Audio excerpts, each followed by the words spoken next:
तिथियों का हृदय से हम स्वागत करते हैं। और ये देख के अच्छा लगा कि एक नेचुरल प्रोडक्ट के बारे में आम लोग भी इंटरेस्टेड होकर यहाँ पर आए हुए हैं, एक छत के नीचे इकट्ठा हुए हैं। इस मामले में सुनील कुमार ESO CCRI की सीनियर साइंटिफिक ऑफिसर वहाँ से 3000 किलोमीटर से चल के यहाँ तक आए हैं, उनका भी हम हृदय से आभार व्यक्त करते हैं। इनका पिछले 50 साल से दिल्ली में स्थान है क्वायर के डीलर में, सबसे पुराने और सबसे बड़े पेशावर क्वायर वाले वो भी आए हुए हैं, उनका भी हम स्वागत करते हैं।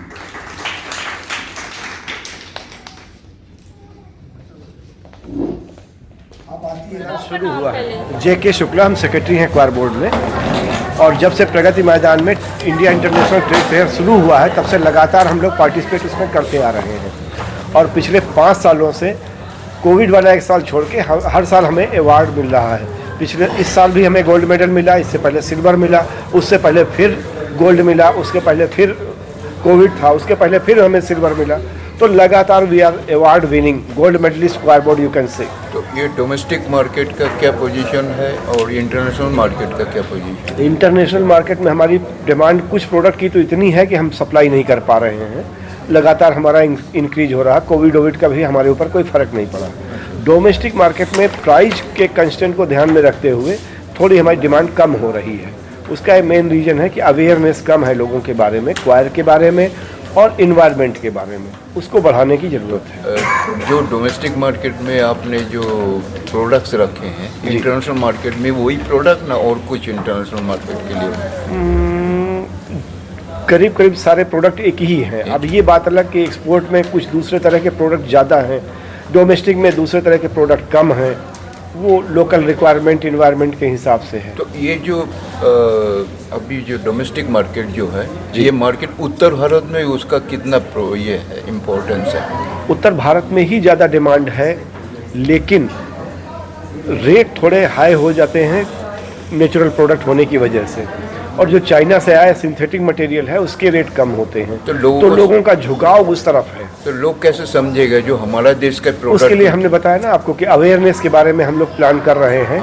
कैसे लोगों को एजुकेट करें, समझाएं, बताएं कि क्या फ़र्क है क्वायर का डोरमेट और प्लास्टिक का डोरमेट यूज करने का कॉन्सिक्वेंस क्या है। प्लास्टिक एकदम से तो बंद नहीं किया जा सकता है, उसके लिए क्वायर को हम लोग प्रमोट करेंगे। एक लाइन को छोटी करने के लिए मिटाना जरूरी नहीं है, हम अपनी लाइन बड़ी करेंगे। उसको अल्टरनेटिव क्वायर जो है जी, उसको लोग यूज करें। Coir is basic, plastic is alternative. तो ये प्लास्टिक का alternative is coming front because rates are cheaper.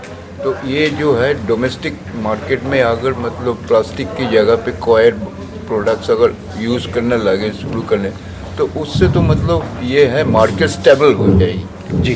तो उस जगह पे आप लोगों ने अवेयरनेस की बात छोड़ दीजिए ना, वो प्रोडक्ट होना चाहिए ना मार्केट में। प्रोडक्ट तब होगा जब बिकेगा। मान लीजिए कि हमारा शोरूम है, हमारे पास अभी 2 लाख रुपए का स्टॉक है, अगर ज़्यादा डिमांड होगी तो हम 20 लाख का रखेंगे। एक ज़माना था आज से 25 साल पहले जब हमारे पास 50 लाख का स्टॉक होता था। अभी नहीं, अभी नहीं है। क्यों? क्योंकि डिमांड कम है। डिमांड कम है तो उस जगह पे मतलब क्या कोई प्लास्टिक का आइटम यूज कर रहे हैं लोग प्लास्टिक का डोरमेट, प्लास्टिक की मैटिंग, ये सब यूज कर रहे हैं। पहले क्वायर का ही चलता था, क्वायर का ही यूज होता था। पहले तो फ्लाइट में क्वायर की कारपेट बिछती थी, AC सेकंड में, AC फर्स्ट में क्वायर की कारपेट बिछती थी, लेकिन कम है। हाँ, बहुत कम हो गया है। तो मैडम आपका नाम बताइए। देवेश कुमार। और जो अभी आज सेमिनार अपने रखे हैं जी, तो उसमें मतलब ये सेमिनार में मतलब आपका मुद्दा क्या है? देखिए, सबसे पहले तो हम लोगों को ये अवेयर करना चाहते हैं कि जो भी सिंथेटिक प्रोडक्ट हैं वो हेल्थ हैजार्ड है और इन्वायरमेंट हैजार्ड है।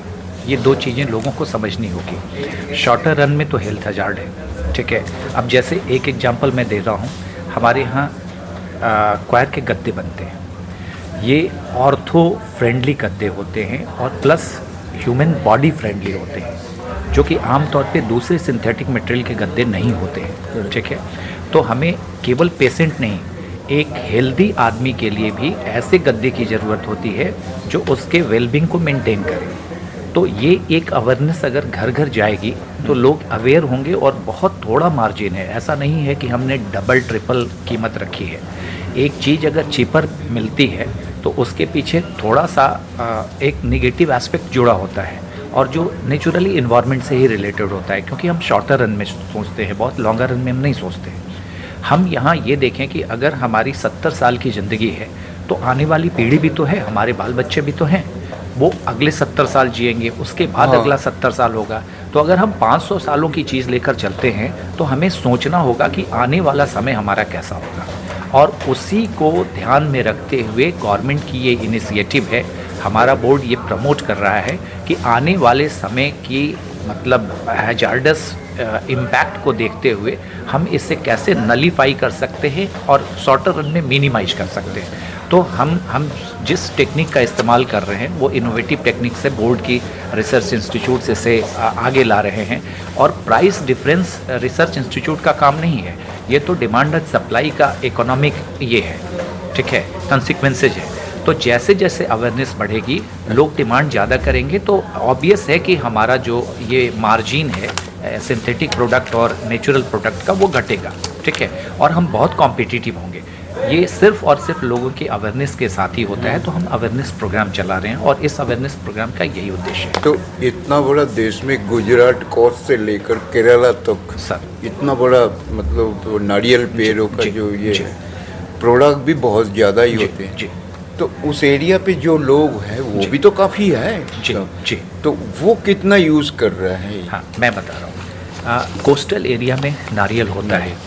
नारियल कहाँ होता है इससे मतलब नहीं है, ठीक है। नारियल रिसोर्स एक होता है, रिसोर्स में जो मेन रिसोर्स है हमारा वो वेस्ट मटेरियल है, आप समझिएगा। तो उत्तर भारत में नारियल का उपयोग वहाँ पैदा जरूर होता है, लेकिन जनसंख्या किधर ज़्यादा है, जिस तरफ जनसंख्या ज़्यादा है उपभोग वहाँ होता है। तो उत्तर भारत में नारियल गर्मियों में, चूँकि गर्मी यहाँ ज़्यादा पड़ती है, तो गर्मियों में नारियल का बहुत उपयोग होता है। आप गली गली देखेंगे नारियल वाले पानी, वो वेस्ट मटेरियल जो इकट्ठा होता है उसे जो फेंक देते हाँ हैं हम फेंकते हैं, वो कच्चा है। हाँ नहीं, वो कच्चा है, उसके बावजूद हमारे लिए वो हमारे लिए रिसोर्स वो मटेरियल, भी हाँ बिल्कुल बिल्कुल। उसी से सारे प्रोडक्ट अभी मैडम ने बताया ना, वो फाइनेस्ट क्वालिटी का होता है, लेकिन उसे निकालने में थोड़ा सा टेक्निकल मतलब इनोवेशन की ज़रूरत होती है, जो बोर्ड के रिसर्च इंस्टीट्यूट ने किया है। मैडम वो इमली की पानी वाला जो बता रही थी, वो इनोवेटिव आइडियाज़ हैं हमारे। तो अगर हमारे वेस्टेज को साफ करने के लिए ट्रांसपोर्टेशन कॉस्ट लगती है, ठीक है, उसमें मजदूर लगते हैं, उस वेस्टेज का अगर हम उपभोग कर लें तो एक नया मटेरियल हम क्रिएट कर सकते हैं, ठीक है, और वो मटेरियल की अच्छी कीमत हमें मिल सकती है। हमारे देश में सस्ता खरीदने की ये जो परंपरा है वो धीरे धीरे कम हो रही है, लोग अवेयर हो रहे हैं। चाइना की वस्तुएं अब उतनी नहीं बिक रही हैं जितनी पहले बिकती थी, और कोविड ने एक ऐसा प्रभाव डाला है कि लोग अपने वेलबींग और हेल्थ कॉन्शियस हो गए। तो उस हिसाब से हम ये प्रोग्राम चला रहे हैं। हर शहर में हमने ये रखा है अपना टारगेट कि हम जगह जगह ये ऑर्गेनाइज करेंगे, लोगों को अवेयर करेंगे, और जैसे ही लोग अवेयर होंगे, अगर वो आगे बढ़ेंगे तो हमारा ये मार्जिन कम होगा, जो कॉम्पिटिटिव मार्जिन है वो कम होगा, क्योंकि ऑलरेडी अगर प्रोडक्शन ज़्यादा होता है तो प्राइसेस कम डाउन होंगे, और उस तरह से हम प्लास्टिक का अल्टरनेटिव बेहतर तैयार कर सकते हैं। इसमें कोई दो राय नहीं है कि ये प्लास्टिक का बहुत बेहतर अल्टरनेटिव, इसमें इकोनॉमी का भी बहुत बिल्कुल बिल्कुल। तो अगर हम जनता को जागरूक करेंगे तभी वो डिमांड के लिए आएगी, और जब डिमांड के लिए आएगी तो सप्लाई बढ़ेगा, और सप्लाई बढ़ेगा तो ऑटोमेटिकली रेट कम होगा। Thank you. इनका मैडम साइंटिस्ट, सीनियर साइंटिस्ट है हमारे यहाँ क्वायर बोर्ड की। मैडम अपना नाम बताइए। मैं सुमी सेबेस्टियन हूँ, मैं केरला से आके हैं। हमारा रिसर्च इंस्टीट्यूट में मैं सीनियर साइंटिफिक ऑफिसर पॉलीमर का काम कर रहे। हमारा रिसर्च तो हमने ऐसे कर रहे, हमारा research focused on the reducing the drudgery of the artisans engaged in the coir industry, then modernising the production process to develop the coir products in easier way. Like that we are developing the machineries to get the products developed easier. And we have हमने तो और कर रहे हमारा diversification of the products. पहले से हमको मालूम है इतना सारा कायर का मटेरियल था, अब तो हम डाइवर्सिफाइड करके डिफरेंट अलग अलग तरीके का plastic substitute, like we have developed different products to substitute the plastic also.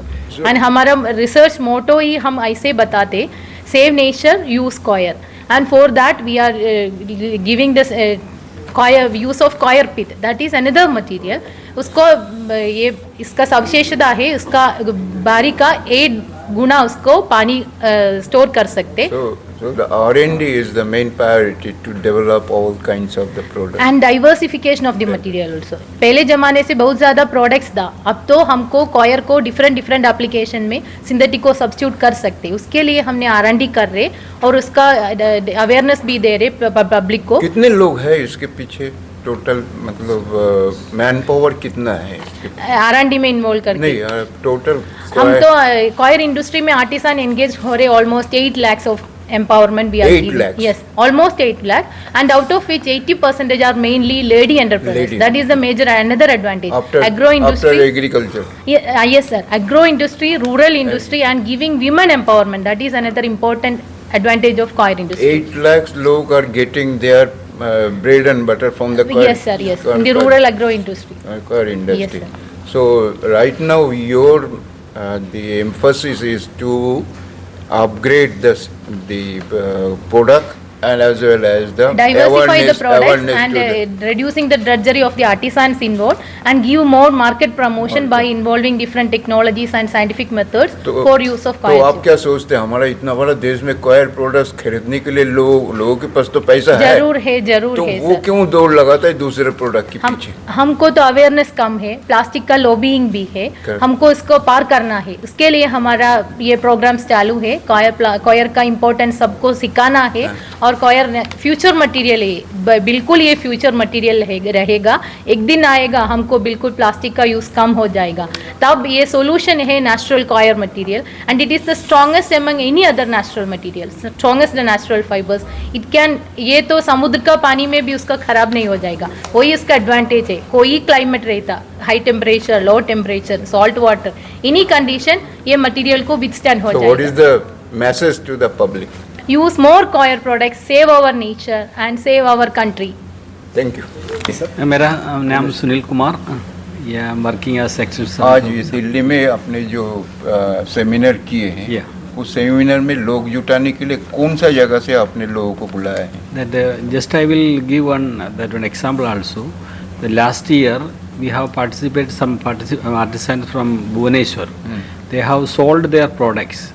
That 3.5 lakhs rupees they are sold from small handicrafts like that. Okay. 3.5 lakhs. Right. I am underlying like that.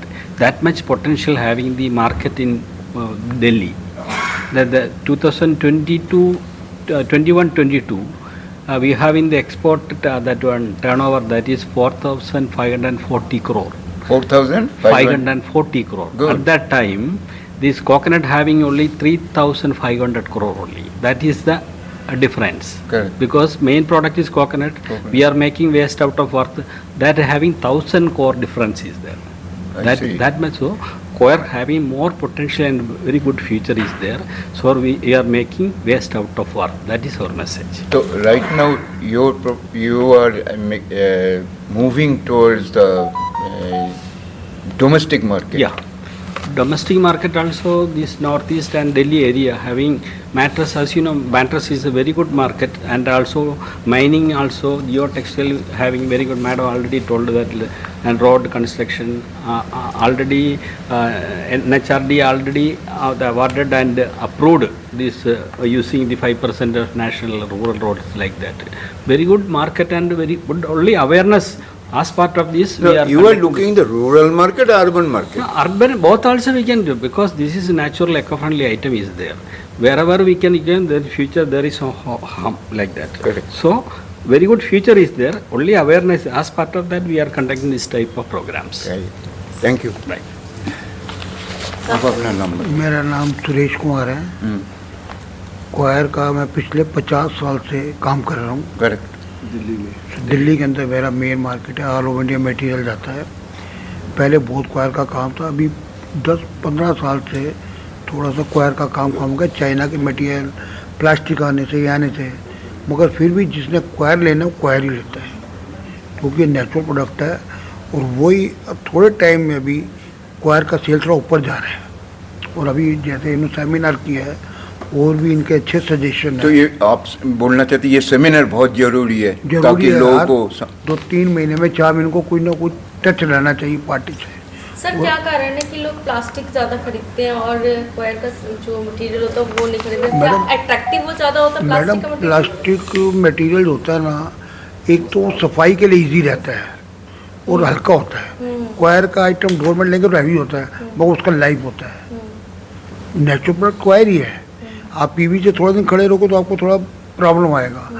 Doormat batting खड़े आपको कोई problem नहीं है, natural product है वो।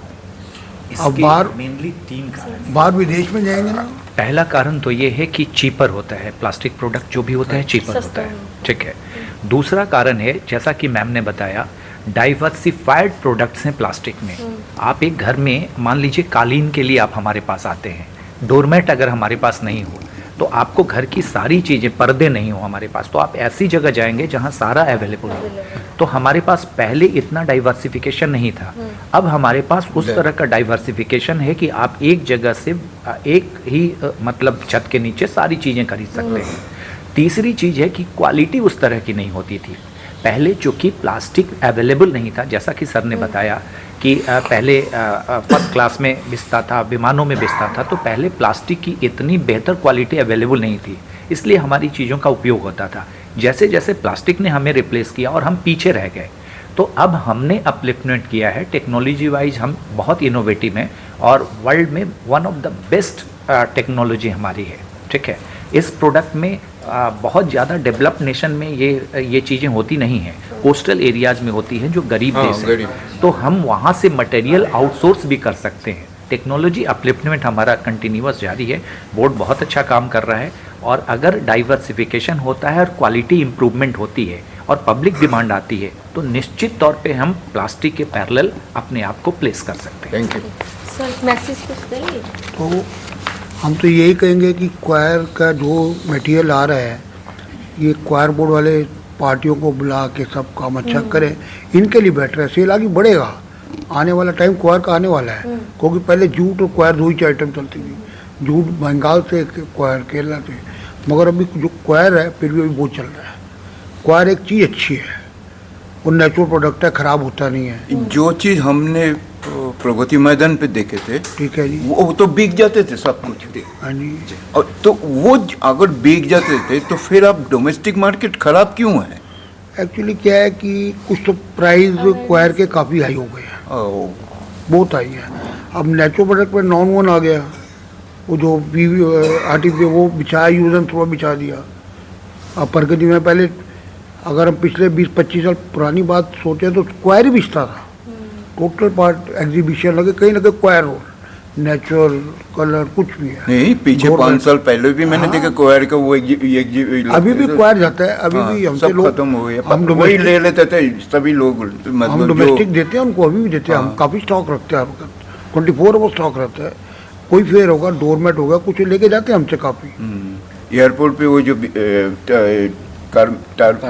वो भी तो क्वायर का ही है। क्वायर का ही चलता, क्वायर की लाइफ है। क्वायर खूबसूरत लगता है लगने के बाद। वो टाइम ऐसा आने वाला है कि क्वायर कुछ ये सहयोग क्वायर बोर्ड करेगा, कुछ डीलर प्रमोट करेंगे लोग, उनकी थोड़ी हेल्प करेंगे जो भी है प्राइस वाइज, तो क्वायर का फ्यूचर अच्छा आ गया। Thank you. ये कोई लोग वहाँ कोविड के बाद चीज़ें छोड़ रहे हो, कुछ फर्क पड़ा है। Thank you very much.